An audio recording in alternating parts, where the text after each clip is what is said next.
नमस्कार बंधु। आप जो ये दो महान विभूति आप देख रहे हैं कि हमारे यहाँ कानपुर नगर में पधारे हुए हैं और इनके जीवन वृत्तांत से हम आगे आने वाली पीढ़ियों को बताएंगे कि किस तरह से जीवन में स्ट्रगल करना पड़ता है, किस तरह से जीवन में उन्नति की शिखर पर पहुंचने के लिए मेहनत करनी पड़ती है। कड़ी मेहनत, लगन और कठोर परिश्रम, इरादा पक्का हो, ऐसा करके ये जीवन की में जिसके मूल्य होते हैं उस पर चलने से निश्चित रूप से उन्नति होती है। तो आइए जानिए, ये जो हमारे राजस्व विभाग की ऑफिसर्स की श्रेणी में रह चुकी श्री तेज नारायण अमीन जी, जो भिंडरी कानपुर नगर के निवासी हैं, और उनकी धर्मपत्नी श्रीमती मुन्नी देवी, जो साथ में उनके जीवन संगनी रही हैं। उनके हर दुख और दर्द में, उनकी हर एक प्रोग्रेस में अपना कंधे से कंधे मिलाती हुई उनका साथ दिया है। तो आज इन विभूतियों को, दोनों विभूतियों को सर्वप्रथम मैं नमस्कार करता हूँ। नमस्कार साहब जी। आप बताएं कि आपका ये जीवन वृत्तांत कैसा रहा, शुरू से आप बताएं। आप अपने माता पिता के बारे में पहले जानकारी दें, कितने भाई बहन और आपके माता पिता कितने भाई थे और कैसे, कहाँ से भिंडरी में आए, भिंडरी में कैसे रहे, वहाँ से आप कहानी शुरू करें। जो भी आपको याद है वहाँ से आप कहानी बताएं। जी साहब। मान्यवर जी। मेरा निवास ग्राम भिंडरी, थाना चौबेपुर है। जी। मेरा जन्म ग्राम भिंडरी में हुआ और मेरे माता पिता ही भिंडरी के हैं। जी। इसके पहले जैसा कि माँ और पिता ने बताया जी। कि मेरी जो दादी थी, जी। इनका मायका केशमपुर में था। वो वहाँ से फिर किसी तरह से यहाँ भिंडरी आई, इसके बारे में मुझे नहीं मालूम कैसे आई। यहीं रह करके अपने साथी के साथ जीवन बिताया। साथी में बाबा हमारे बहुत लंबे चौड़े, बहुत बड़े थे, लेकिन उनका कार्य इतना गंदा था, वो एक तरह से डकैत थे। जी। यानी चोरी चपाटी और ये सब तमाम काम उनसे हुआ करते थे। उनके संग रह करके मेरी दादी जीवन यापन किया। क्या नाम था उनका साहब जी? उनका नाम क्या था, याद हो? उनका नाम यहाँ पगलऊ कहते थे, पगलऊ। अच्छा। बाबा का नाम हमारे था। अच्छा। तो उनके द्वारा हमारे पिता का जन्म हुआ और पिता हमारे दो भाई थे। बड़े भाई का नाम था प्रीतम और छोटे मेरे पिता का नाम था विज्ञान जी। मेरे पिता का शादी इसी डिस्ट्रिक्ट में कानपुर नगर में ग्राम ब्रजवासपुर हुआ था, वहाँ हुआ था। उनके द्वारा रहन सहन हुआ, गांव आए। मेरे पिता और माता एक बहुत गरीब थे। जी। गरीब की श्रेणी थी यहाँ। और मेरी माँ जो थी वो एक रईस के घर की लड़की थी, जिनके यहाँ उस समय 12.5 बीघा पक्के जमीन थी। उनकी बेटी आई मेरे पिता के पास, और मेरा पिता एक डकैत डकैत का लड़का था। साथ संबंध हुआ और जीवन यापन किया गया। मेरी माँ मजदूरी करके खेतों में जा करके मुझे पाला पोसा बड़ा किया। करने के बाद जब मेरी उम्र करीब पढ़ाई के तरफ की आई, तो उन्हें सोचा कि हम बेटे को स्कूल पढ़ाएं। पिता हमारे इन कामों से दूर रहते थे और अपना कमाने खाने के चक्कर में रहते थे। माँ ने सोचा कि इसको शिक्षा दिलाएं, स्कूल जाएं। तो स्कूल जाने के लिए मेरा पड़ोसी एक था जिसका नाम था बंसीलाल, उनके द्वारा मुझे स्कूल प्राइमरी स्कूल में पहुंचाया, जिनका एडमिशन मुझे भर्ती वहाँ करा दिया जाए।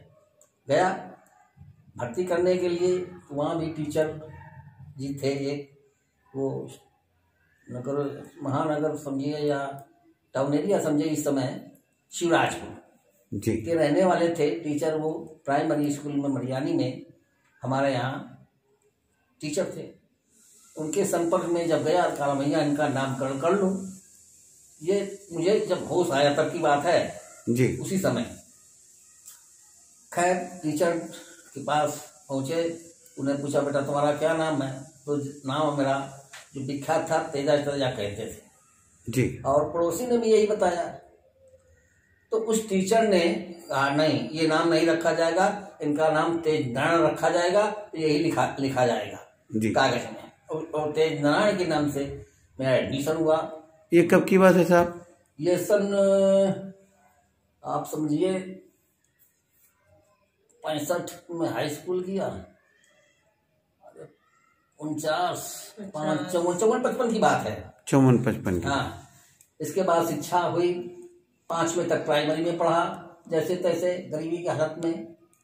और इसके बाद मैं जूनियर हाई स्कूल चौबोपुर गया पढ़ने के लिए। पढ़ा, हमको कोई रास्ता दिखाने वाला नहीं था, कैसे पढ़ाई हो, क्या करो क्या ना करो।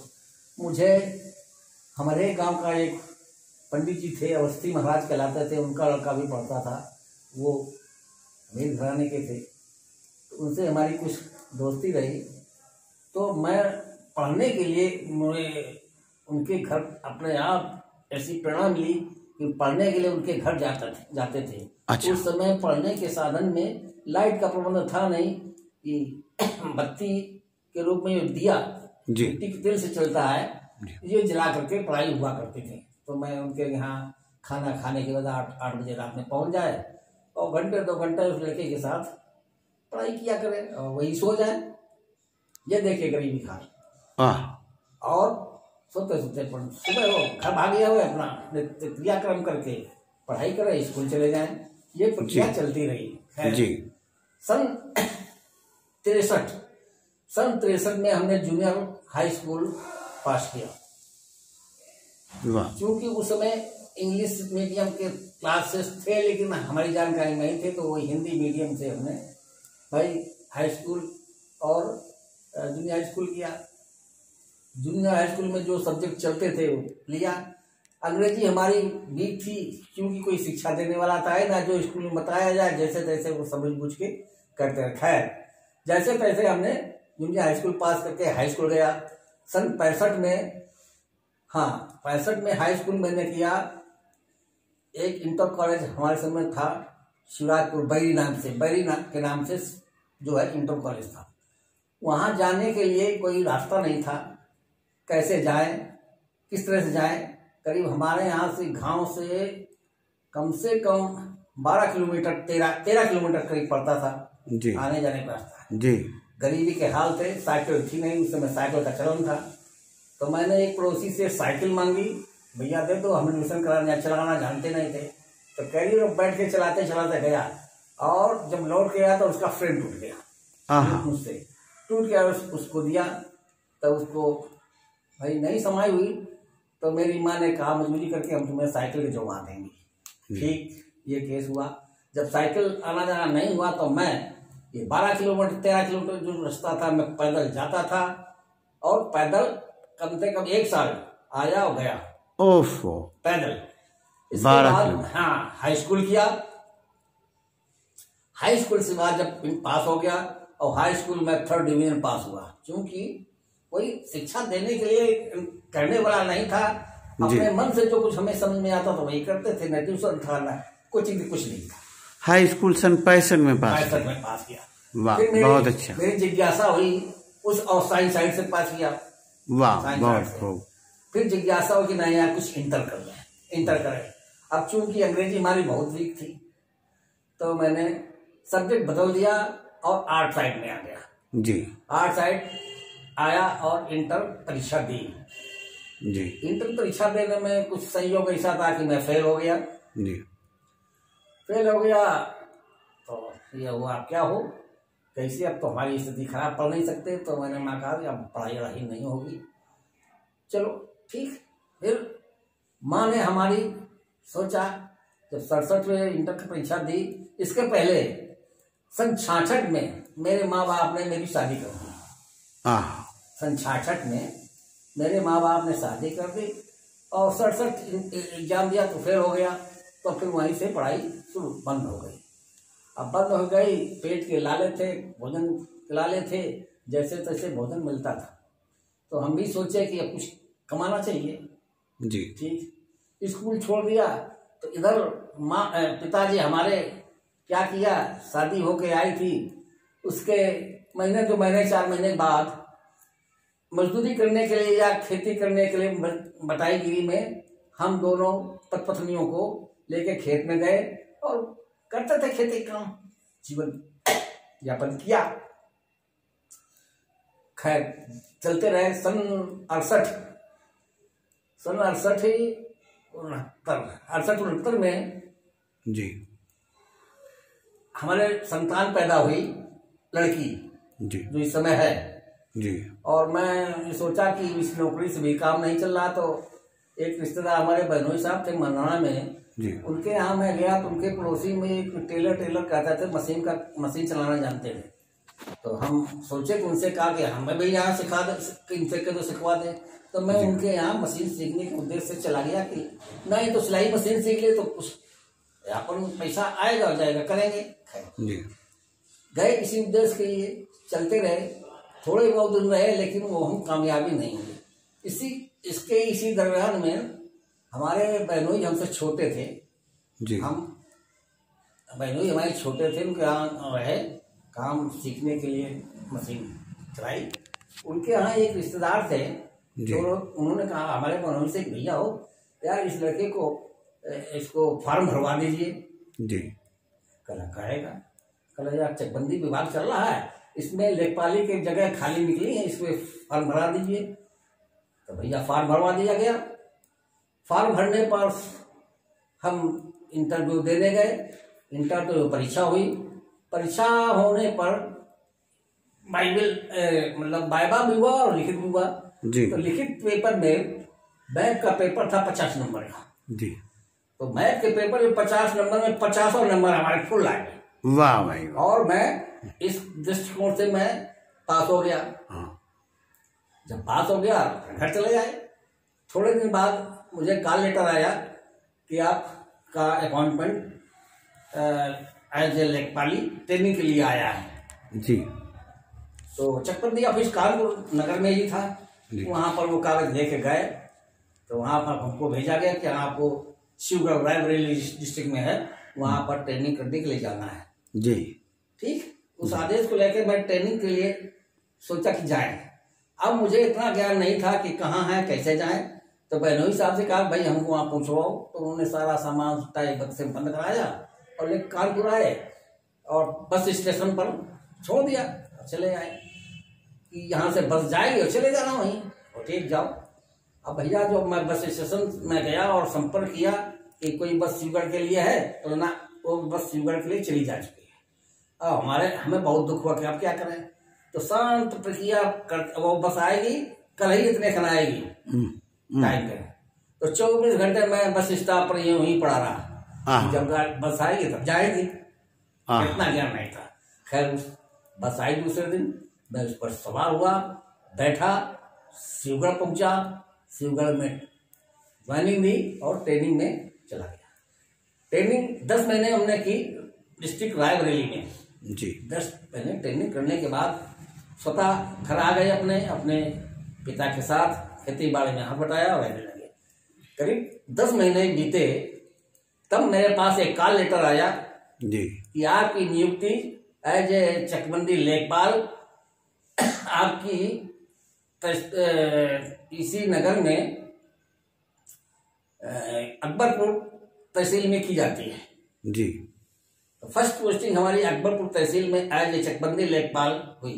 उस समय तो कब ये हुई जी, किस सन में हुई नियुक्ति? 22 अगस्त सन 70 22 अगस्त सन 70 को मेरी पोस्टिंग 1970 एज चकबंदी लेखपाल तहसील अकबरपुर में हुई, जी, चकबंदी ऑफिस में। चकबंदी ऑफिस में वहां मैंने ज्वाइनिंग रिपोर्ट दी जी। और मुझे उन्होंने ज्वाइन करा दिया। उस समय 22 अगस्त पे 8 दिन की तनख्वाह मिली, नहीं समझ में आया। इसके बाद दूसरी तनख्वाह मिली तो करीब 245 रुपए हमें मिले जी। मैं उस समय जी हो गया, अपन करने लगा। मैं गरीबी के मारे उस अकबरपुर तहसील में काटा दिन। तो उस समय हमारे दिमाग में सोच आए कि हमें तो मिल रहे हैं, खा रहे हैं जो कुछ है, मेरे माँ बाप क्या करते होंगे, कैसे खाएंगे। तो मैंने सोचा कि एक ज्वार आई थी, ज्वार जी, ज्वार बाजरा होता ना जी, ज्वार जी, जुंडी जी, जिसे जुंडी कहते हैं, वो मार्केट में बिक रही थी, लाल रंग की थी। ये शायद अमेरिका से आई थी, वो भी सही। तो हमें दिमाग में आया थोड़ा ये गेहूं है और थोड़ा ज्वार ले लो, मिला के स्वाद लो, एक रोटी बना खाओ तो कुछ पैसा बचेगा। ये मेरे बात आई और मैंने ऐसा ही किया। वाह। खाने के बाद रहते रहे। खैर एक मकान में पहुंचे, मकान किराए पर लिया। उस महाशय ने मुझे किराया मुझसे न लिया, अपने मकान में कलेक्टर साहब रह गया। एक में बना हुआ होते करते 5-6 महीने बीत गए। फिर मेरा ट्रांसफर हो गया, उसी तहसील में ट्रांसफर हुआ और कस्बा रूड़ा में पहुंच गए जी। रूड़ा कस्बे में रहे, वहां भी यही लेखपाली का, चकबंदी लेखपाल का काम मिला और काम करने को दिया गया, सिखाया गया। समझिए कुछ भी कहिए, सीखे पड़े तो हम उसमें क्या कहते हैं, ट्रेनिंग सेंटर में ही सब समझ गए थे जी कि क्या करना पड़ेगा। क्या मैं काम, हर काम को मन से लगाया, किया। खैर 5-6 महीना वहां भी गुजारे जी,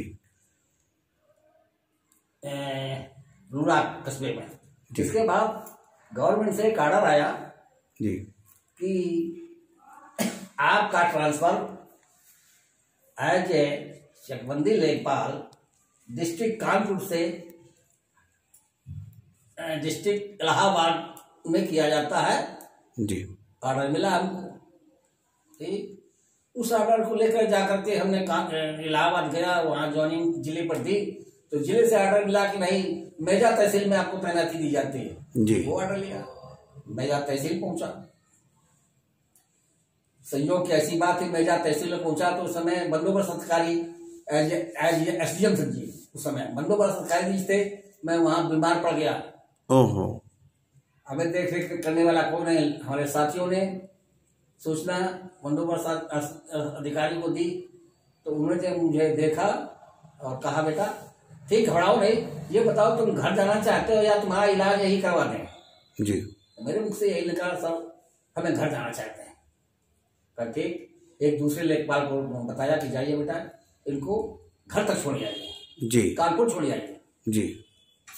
ऐसा ही हुआ। उस जात का कुर्मी था साथी मेरा, तो मुझे साथ लिया और चल दिया, चलो तो भी चल गए।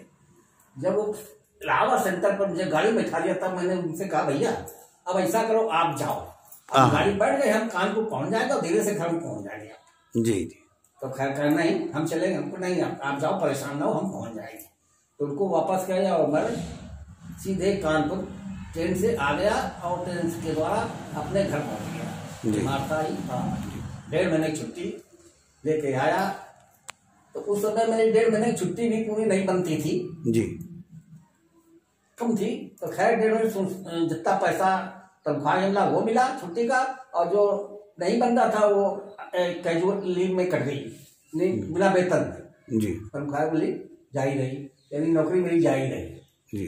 1.5 महीना बीत गया, मैं घर पे चला आया, इलाहाबाद पहुंचा। इलाहाबाद से ज्वाइनिंग दी, तहसील लेवल पहुंचे, जहाँ मेरा ऑफिस था वहां ज्वाइन किया जाए। जब ज्वाइन वहां किया जाए तो सारे लेखपाल अपना अपना क्षेत्र कवर कर लिया। अच्छा जी। जो सबसे बड़ा क्षेत्र था उसी क्षेत्र में ऑफिस था जी, उसको किसी ने नहीं लिया, तो मेरे रखा था अलॉटमेंट, हमको अलॉट किया गया सदर का जी। कोई बात नहीं, सदर का अलॉटमेंट मेरे नाम हुआ और मैं बड़ी तत्परता से जी किया और मेहनत से काम किया जी। मैं सफल रहा। एक बार केस ऐसा आया मेरे पास, मैं चकबंदी लेखपाल था, काम तत्परता से करता था, मैं अधिकारियों का प्रिय था। वहां हमारा नजदीकी अफसर कानून वो होता था, नजदीकी अफसर था। तो एक बार ऐसा केस आया कि चकबंदी हो गई, प्लाट कट गए, खेत बन गए, उसको डिमार्केशन करना था। डिमार्केशन हो गया, कर आए, जो अलॉटमेंट हुआ। तो उस अलॉटमेंट में एक काश्तकार का चक फंसा। वो रोड किनारे उसका खेत था जी, और रोड किनारे खेत न दे करके उसको रोड से हटा के दूसरा खेत आगे बढ़ा दिया। रोड से कंसर्निंग उसे छोड़ दी, नहीं मिला चक उसको। खैर उसने एक अपील दायर की सीओ के यहाँ, अपील दायर हो गई। अपील सुनाने के लिए इलाहाबाद मुकदमा लगा, वहाँ हम ही को भेजा गया जी। इसके पहले वो जिसकी अपील की थी वो हमसे मिला कि भैया हमारा काम ये है, करा दो थोड़ा। तो हमको देखो भाई अधिकारी है, कहेंगे तो हम जाएंगे, नहीं कहेंगे तो हम कैसे जाएंगे, हम छोटे अधिकारी कर्मचारी जी। तो उन्होंने कहा ठीक है, अब कहाँ लग भेजा, करा देना हम तुम्हें, कुछ मिलता है, हमको मिलताने वाली बात नहीं है, ये कानून बात है, कानून को हक होता है, कानून को जाना चाहिए, लेकिन हमको भेज रहे हैं, खैर जाएंगे जी। तो जब वहाँ अपील पड़ी उस चीज को बताने के लिए कि भाई इनका खेत ये था, सड़क किनारे था, इसको हटा वहाँ कर दिया, इनको चक से फर्ज से क्यों नहीं दिया गया। हमने अफसर को समझाया कि साहब ऐसी सी बात है ये, तो अफसर की समझ में आ गया। डीडीसी के ना सम डीडीसी उस समय होते थे एडीएम लाइन के जी, उनकी समझ में आ गया। कल अच्छा ठीक बेटा, इसका चक ऐसा ऐसा बना दो, इसका चक सड़क से लगा दो, ठीक है सर। उनके निर्देशानुसार मैंने वहीं गुनिया उठाई, कलम उठाया, काट कूट उनका चक सड़क से लगा के बना दिया जी। और उनके पास ले गए कलमों के, वो लेकर के हम नक्शा और कागज खतरा अपने तहसील आ गए जहाँ काम करते थे घर पे। सुबह हुआ ऑफिस पे हुए, बताया एसीओ और कानून की सब दिखाया, तो उन्होंने कहा ठीक है भैया कर दिया का। इसी वक्त इसी समय वो काश्तकार जिसने दायर किया था कि हमारा चक ये खराब करके हमें हमारा दिया जाए, वो इतना खुश हुआ कि मेरे पीछे पड़ गया और मुझे वो 400 रुपए अपनी इच्छा अनुसार जी ये लोग कपड़ों नहीं कर नहीं, ये साहब आपको जो है अपनी खुशी से मैं दे रहा था। और उसी समय मेरी बेटी माया जो थी, पहली लड़की वहीं रहती थी, तो वो रकम ला करके अपनी पत्नी को, पत्नी और माया बेटी हमारी मिलके वो रुपए रख के स्वीकार किए। ये जिंदगी में हमने 400 रुपए जो रिश्वत पाई, या रिश्वत पाई है या इनाम पाया, मिला हमको, इनाम मिला, उपहार मिला, गिफ्ट मिला, रिश्वत किसी नहीं कहेंगे, मैं कुछ भी चाहिए ये पाया। और उसको सहोदर, इसको धरोहर के रूप में रखा, और उस रकम को मेरी पत्नी बहुत धैर्य से रखा। इसके बाद कार्य करते रहे खुशी खुशी, कोई ऑब्जेक्शन नहीं हुआ। एक बार इसी समय आया, मेरे चचेरे भाई की शादी थी, मैंने छुट्टी मांगी, अधिकारी दौरे पर था, अधिकारी शाम को लौट गया, उसे हमने छुट्टी मांगी, उसने छुट्टी देने से इनकार कर दिया। घाव भर रोया। फिर एक बार मैंने हिम्मत की, चलो मैं जाता हूँ घर पे, मैं जाऊंगा शादी में, हिम्मत की, लेकिन फिर हिम्मत कच्ची पड़ी कि नहीं ये नौकरी है, प्रशासनिक है, मेरा नुकसान हो जाएगा, मैं रुक गया जी। जब अधिकारी आया, देखा मुझे, तो आते आते और कुछ नहीं करा, जाइए घर जाइए आप, जाइए घर जाइए आप, ठीक छुट्टी दे दी, जाइए। उस छुट्टी को लेकर के मैं घर आया और उस शादी समारोह में शामिल हो गया। वाह, ये तो मेरी नौकरी की इच्छा रही, काम किया भैया ढंग से, अधिकारी के डिप्टी रहे। फिर कुछ ऐसे समय कुछ भगवान ने किया कि एक प्रशासनिक ऑर्डर, फिर ट्रांसफर ऑर्डर मेरा आ गया जी, कि ठीक है जितने ये आउट डिस्ट्रिक्ट वाले इलाहाबाद में कार्य कर रहे हैं उनको अपनी अपनी डिस्ट्रिक्ट भेजा जाता है। अरे वाह। तो मैं कानपुर डिस्ट्रिक्ट था, उसी ऑर्डर से मेरा ट्रांसफर हो गया, मैं कानपुर आ गया। वाह।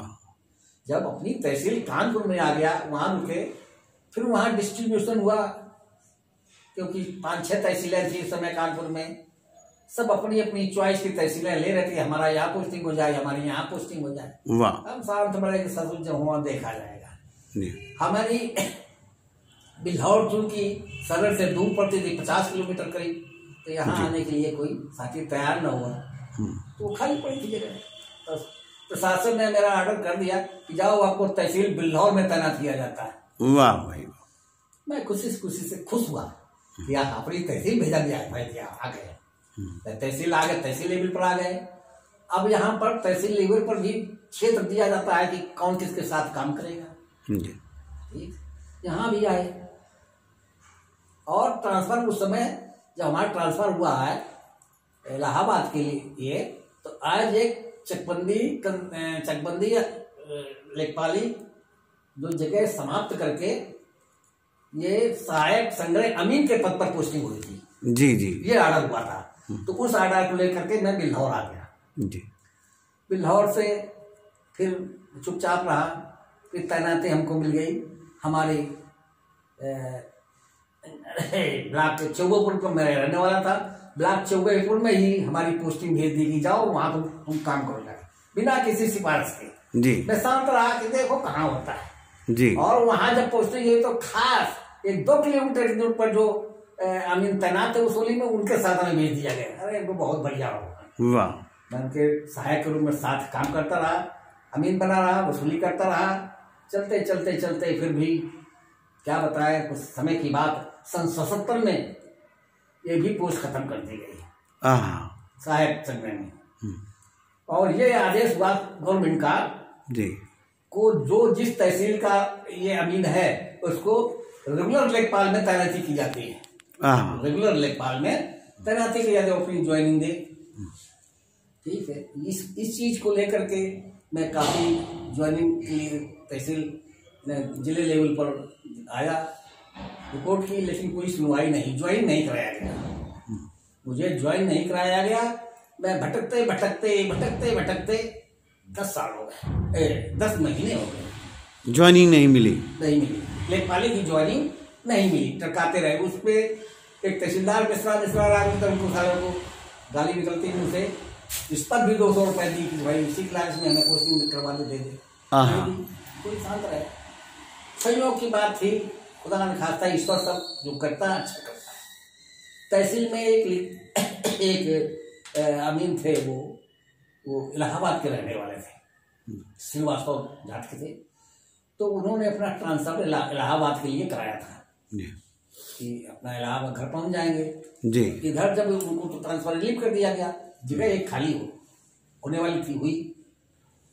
तो हमारे काम से इतना हमारा ऑफिस खुश था जी कि जब वो जगह खाली हुई तो मेरे पास फोन करके बुलाया, यार तैनात जल्दी से आ जाओ यहाँ तहसील।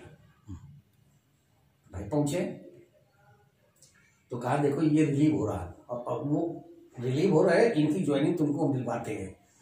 तो भाई वो लिखा पढ़वा के बड़ा बाबू जो था तहसील का, जो हमारा अफसर था, उसके माध्यम से हमें पोस्टिंग उसे बिल्हौर में रेगुलर लेखपाली की जगह, रेगुलर संग्रह अमीन की जगह ज्वाइन करा दिया।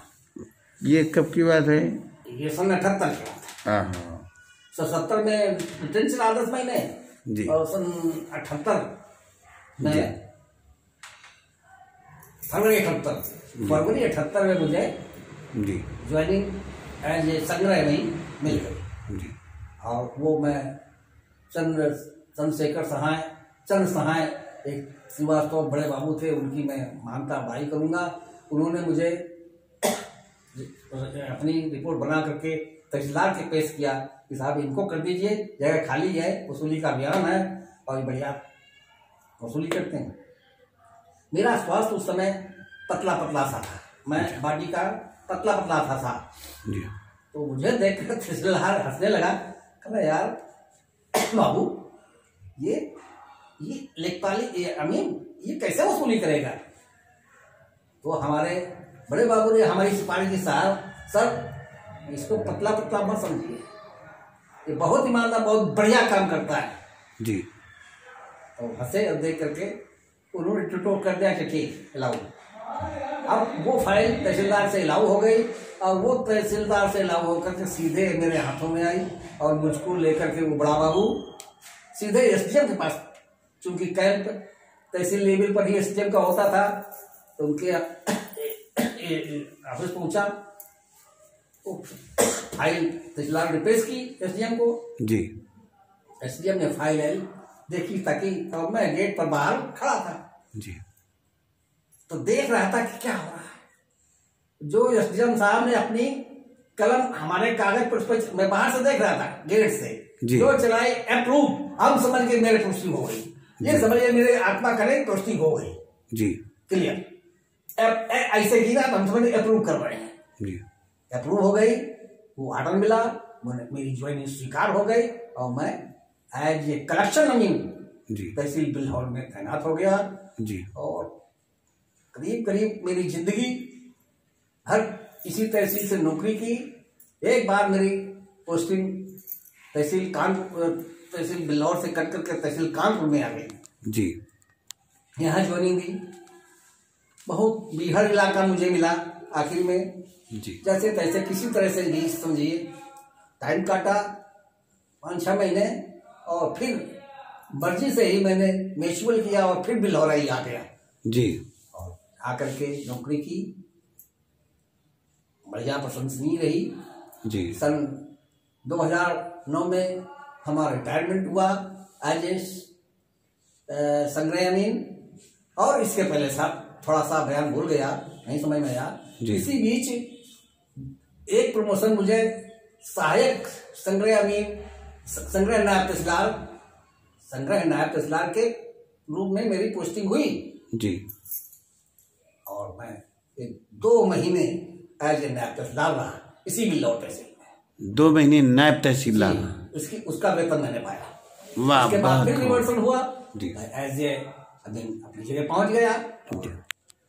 रिटायरमेंट हुआ। फिर उपरांत की देर कुछ ऐसी रिटायरमेंट में जो पेंशन मिली। इसके बाद अप्रूवल हुआ, पोस्टिंग होने पर एज ए तहसीलदार की पोस्टिंग के रूप में मुझे पेंशन अधिकृत हुई। आखिरी में संशोधन करते करते तहसीलदार की पेंशन अधिकृत मिल रही है। अब तक और आज तक भी मिल रही है। तो आज ये आप का अचीवमेंट रहा, इतने सालों की कड़ी मेहनत के साथ तहसीलदार, जिसे रेवेन्यू ऑफिसर कहा जाता है, नायब तहसीलदार रेवेन्यू ऑफिसर कहा जाता है। तहसील लेवल का नायब तहसीलदार कोर्ट होती है, तहसीलदार कोर्ट होती है। इस महत्वपूर्ण पद से श्री श्री तेजनारायण अमीन जी का रिटायरमेंट होता है। इस कार्यकाल में जो इन्होंने 2009 में इनका कार्यकाल राजस्व विभाग में किया, इन्होंने अपने कठिन लगन, मेहनत, ईमानदारी के साथ इन्होंने उत्तर प्रदेश सरकार की सेवा की और बहुत महत्वपूर्ण कार्य किए। इसके लिए हम इनकी सेवा के लिए और उत्तर प्रदेश के सभी निवासी इनकी सेवा के लिए कृतज्ञ हैं। और तो आप साहब शुरू से 1968 में ज्वाइनिंग हुई आपकी कि कब? 1978 में नहीं, 1900 अमीन में हुई। नहीं, तो शुरू में आपकी सन 70 में रेगुलर ज्वाइनिंग हुई और सन 70 से लेकर के 2009 मीन्स 39 ईयर्स ऑफ सर्विस, 39 साल की दीर्घ सेवा के उपरांत आज ये हमारे तहसीलदार श्री श्री तेजनारायण अमीन जी यहाँ हमारे घर में पधारे हुए हैं। मैं इनके लिए इनके आगे आने वाले भविष्य के लिए हेल्दी लाइफ और healthy stay in future course of time, future course of life के लिए विश करता हूँ। I wish him a pleasant and happy and prosperous life, retired life. सो आपने ये कार्य सुना और इनका जीवन वृत्तांत आपने स्वयं तहसीलदार महोदय के मुखारबिंद से सुना।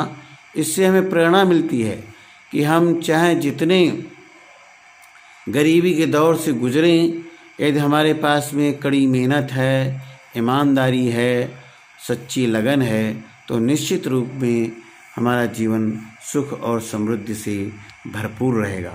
तो इन्हीं शब्दों के साथ मैं अपनी वाणी को विराम देना चाहता हूँ। और इस वीडियो को यदि मैं YouTube पर डालना चाहूँगा तो कोई ऐतराज़ है सर? आपको कोई दिक्कत है YouTube पे डालने से ये वीडियो, जब ताकि आपका ये वीडियो पूरा संसार देख सके और आपसे प्रेरणा ले सके? कोई दिक्कत है वीडियो डालने में YouTube पर? नहीं, हमें कोई तो नहीं जरूर। अच्छा, बहुत बहुत धन्यवाद, बहुत बहुत धन्यवाद। जीवन वृत्तांत आपने बहुत अच्छा बताया, इससे हम सब प्रेरणा लेते हैं और आपकी सुख और समृद्धि की कामना करते हैं। मैं डॉक्टर संतोष लाल कमल, धन्यवाद, बहुत बहुत धन्यवाद।